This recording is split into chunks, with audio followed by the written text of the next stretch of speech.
नमस्कार दोस्तों, आज के हमारे इस वीडियो में हम आपके लिए विजया एकादशी की पौराणिक कथा लेकर आए हैं।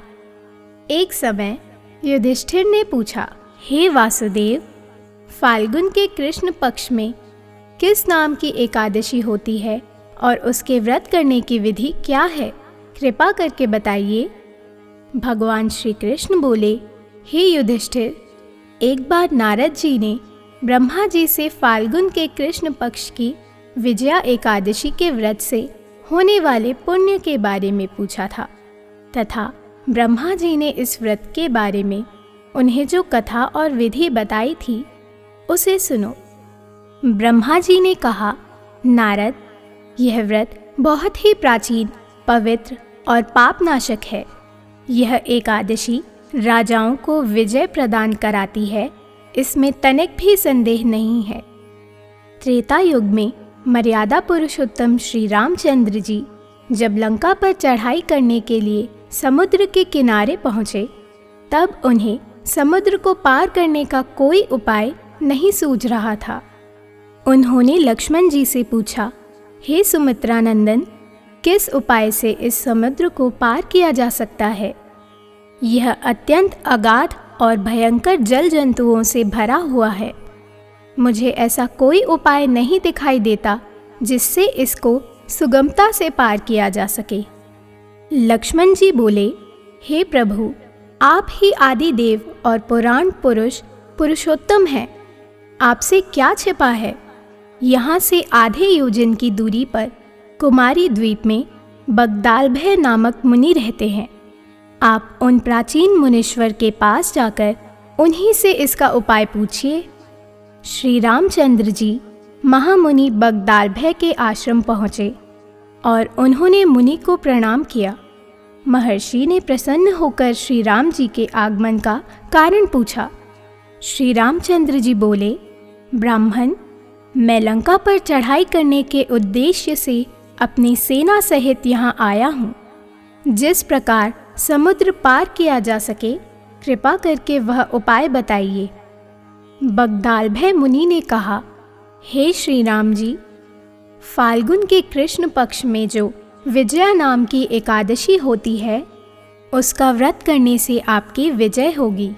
निश्चित ही आप अपनी वानर सेना के साथ समुद्र को पार कर लेंगे। राजन, अब इस व्रत की फलदायक विधि सुनिए। दशमी के दिन सोने, चांदी, तांबे अथवा मिट्टी का एक कलश स्थापित कर उस कलश को जल से भरकर उसमें पल्लव डाल दें। उसके ऊपर भगवान नारायण के स्वर्णमय विग्रह की स्थापना करें।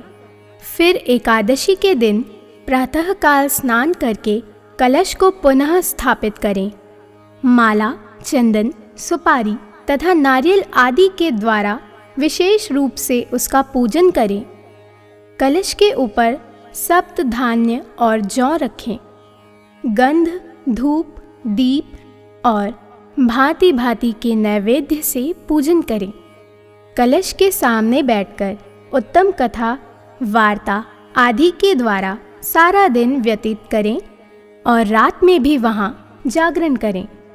अखंड व्रत की सिद्धि के लिए घी का दीपक जलाएं। फिर द्वादशी के दिन सूर्य उदय होने पर उस कलश को किसी जलाशय के समीप, नदी, झरने या पोखर के तट पर स्थापित करें और उसकी विधिवत पूजा करके देव प्रतिमा सहित उस कलश को वेद वेत्ता ब्राह्मण को दान कर दें। कलश के साथ ही और भी बड़े बड़े दान देने चाहिए।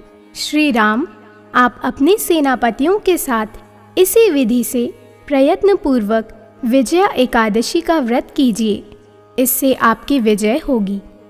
ब्रह्मा जी कहते हैं, नारद, यह सुनकर श्री रामचंद्र जी ने मुनि के कथनानुसार उस समय विजया एकादशी का व्रत किया। उस व्रत के करने से श्री रामचंद्र जी विजयी हुए। उन्होंने संग्राम में रावण को मारा, लंका पर विजय पाई और सीता को प्राप्त किया। पुत्र, जो मनुष्य इस विधि से व्रत करते हैं उन्हें इस लोक में विजय प्राप्त होती है और उनका परलोक भी अक्षय बना रहता है। भगवान श्री कृष्ण कहते हैं, युधिष्ठिर, इस कारण विजया का व्रत करना चाहिए। इस प्रसंग को पढ़ने और सुनने से वाजपेयी यज्ञ का फल मिलता है।